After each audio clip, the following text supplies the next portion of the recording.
All right, let me get straight to the point, everyone. This is the Tandemkross stainless steel captured spring guide rod. I've got this or purchased this in order to place it in my Taurus TX22, which is a great shooter. Didn't really need to do it, but I thought it'd be a nice little upgrade, and had issues once I placed this inside the firearm. All right, so let me go and save this. There's no magazine inserted and no round in chamber. All right, so the weapon or the firearm is safe.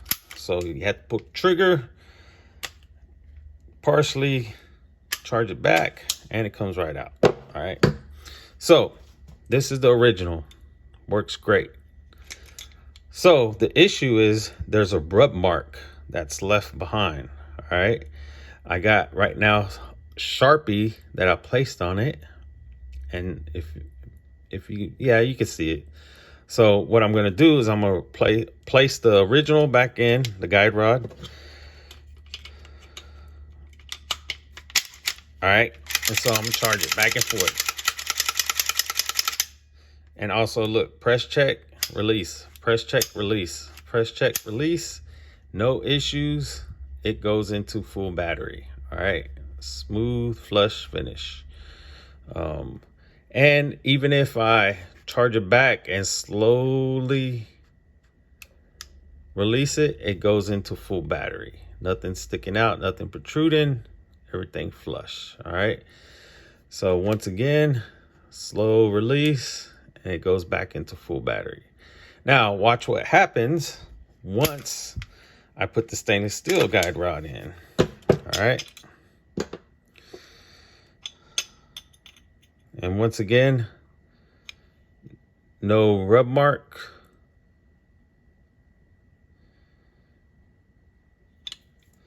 Go ahead and insert it.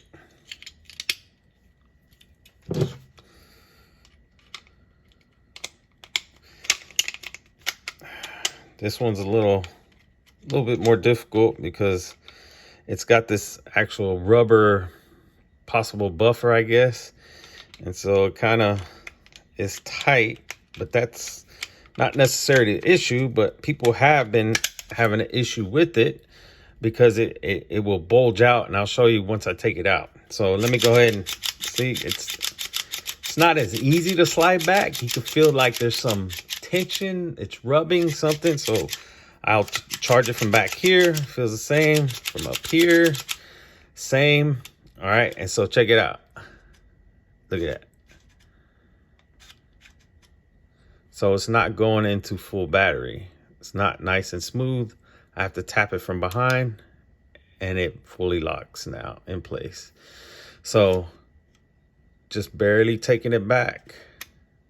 Now, if I take it back and release it, it does go into battery.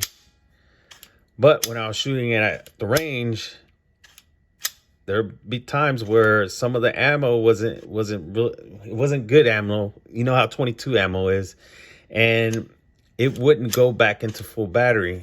And like I said, you know, if I do a press check and I'm not aware, it's not gonna go into full battery. All right, press check.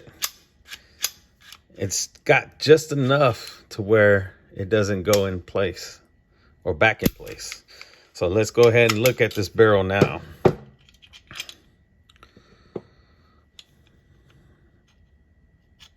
See, it's got, there it is.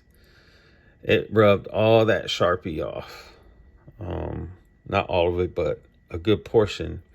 And so I think the issue as to why it's doing that is, if you look right here, this part sticks up. So if I have this guide rod in place, sits flush, there's just a little bit, you can see kind of a little hump. All right, so even this one has that hump in it, but I believe because this spring, there's a greater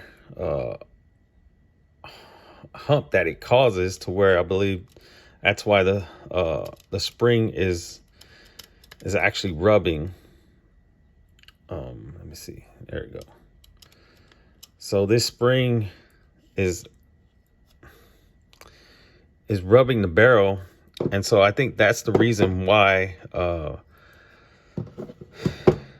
you have that friction right there, and it doesn't go into battery. I don't know if I shoot it more and maybe put some wear on it. I don't know, and it'll smooth it out.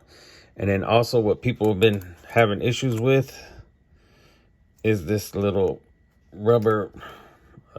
Trying to get it off. Well, anyways, this rubber buffer does tend to bulge and protrude out. And you can actually take it off. Now, will it shoot any better with it off? I don't know. I haven't shot it, but maybe it could do something better. Some kind of polymer buffer that they could put, because this little rubber kind of gasket buffer O-ring type thing, I don't think is gonna last. I put probably like 300 rounds through it and was having issues from the get-go. So I mean, that's the reason why I think there are issues for those who purchase this, and you're experiencing the same thing that I experienced at the range for the firearm not going into full battery. I think that's the reason why it's rubbing against that barrel. Plus, maybe this rubber buffer is also deformed after a couple hundred rounds and doesn't set right once it's in the guide rod. But other than that, going back to the original guide rod in this Taurus TX22, man, great shooter. Even going real slow. Look at that.